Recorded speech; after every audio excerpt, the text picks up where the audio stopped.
Hello everyone, আজকে রান্না করব আলু পোস্ত। আলু দেখো ছোট ছোট কেটে নিয়েছি। আর কড়াই দিয়েছি সাদা তেল।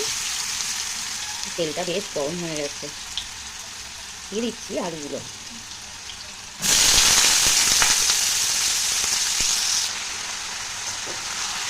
তো আলুটা একটু ভাজা ভাজা করে নেব। আর এর মধ্যে দেবো নুন আর হলুদ। একটু নুন দিয়ে দিলাম আর দেবো অল্প হলুদ। তো এবার এটা ভালো করে একটু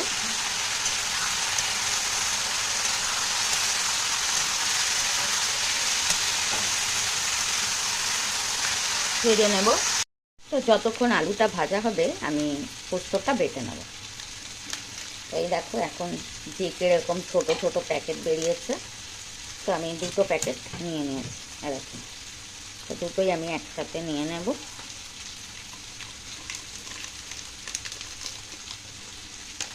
এই যে মিক্সির বোলের মধ্যে। আর এই যে কিছু শুকনো লঙ্কা। এবার আমি এটা বেটে নেব। তো এই দেখো আলু কিন্তু অনেক ভাজা হয়ে গেছে আর এখানে পোস্ত বাটা হয়ে গেছে। তো মিক্সিতে বেটেছি আর এই মিক্সির বোলটা না খুব সুন্দর, ভালো করে বেশ বাটা হয়ে গেছে। তো এবার আমি গ্যাসটা একটু জোরে করে দেব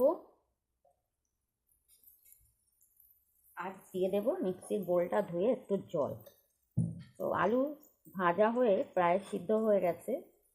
তো তোমরা যদি চাও এর মধ্যে দিতে পারো পেঁয়াজ কুচি।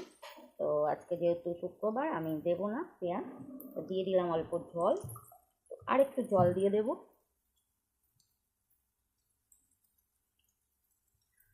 তো এই দেখো একটু জল দিয়ে দিলাম বেশি করে। তো এবার একটু হালকা করে নাড়িয়ে দেবো। আলু কিন্তু সিদ্ধ হয়েই গেছে, দেখাচ্ছি তোমাদের।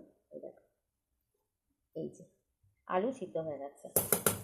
তো যেটা বলছি, যে কোনো সবজি রান্নার সময় তুমি যদি ভালো করে একটু ভেজে নাও তার কিন্তু টেস্ট হয় আলাদা। তো আমি সবই কিছু মোটামুটি একটু রান্না করার সময় ভালো করে ভেজে নিই। তাই আলু পোস্তটা, এই আলুটা আমি ভালো করে ভেজে নিলাম। তো এবার একটু নাড়িয়ে দেব। আর কিছুক্ষণ ফুটলেই কিন্তু রেডি হয়ে যাবে আলু পোস্ত। হ্যাঁ, তোমরা যদি চাও একটু চিনি ছড়িয়ে দেবে।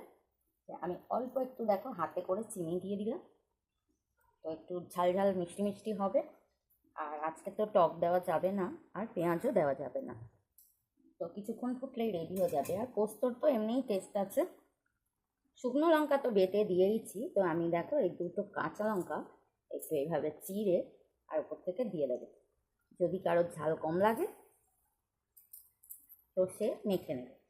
তো দেখো কেমন হয়েছে। ভিডিও যদি ভালো লাগে লাইক করবেন, শেয়ার করবেন, সাবস্ক্রাইব করবেন, নতুন ভিডিও পাওয়া যাবে। তো এবার একটু গ্যাসটা কমিয়ে দেবো, কিন্তু আজকে পোস্তটা একটু ঝোল ঝোল রাখবো। তো ওকে, এই দেখো রেডি হয়ে গেছে আলু পোস্ত। একটু রসা রসা রেখেছি,